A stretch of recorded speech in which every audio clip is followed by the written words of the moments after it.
கவலைப்படாதீங்க, நான் இல்ல. நீங்க நாளைக்கு போய் ஒரு மூட்டை அரிசி நான் வாங்கிட்டு வாங்கிட்டு வந்துடுறேன். நல்ல பச்சை அரிசியா பார்த்து வாங்கிட்டு வாங்க. செட்டியார் கடையில சொன்னா கொடுக்குறான், கவலையப்படாதீங்க. நம்ம வீட்டுக்கு ஐயோ!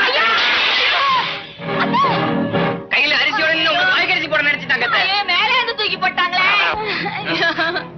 அத்தை, ஒண்ணாலியா? ஐயோ, ஒண்ணாலியா கேக்குறாங்க. ஏண்டி பாவி, நான் உனக்கு என்னடி துரோகம் பண்ணேன்?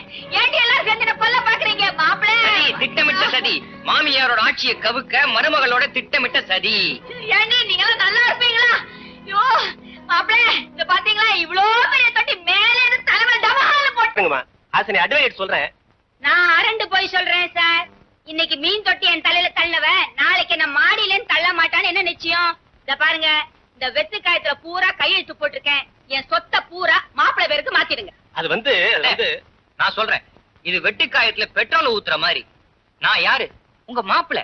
சத்யன் கோபி யாரு? உங்க புள்ளைங்க. அவங்க வயிறு எரிஞ்சா நான் நல்லா இருக்க முடியாது.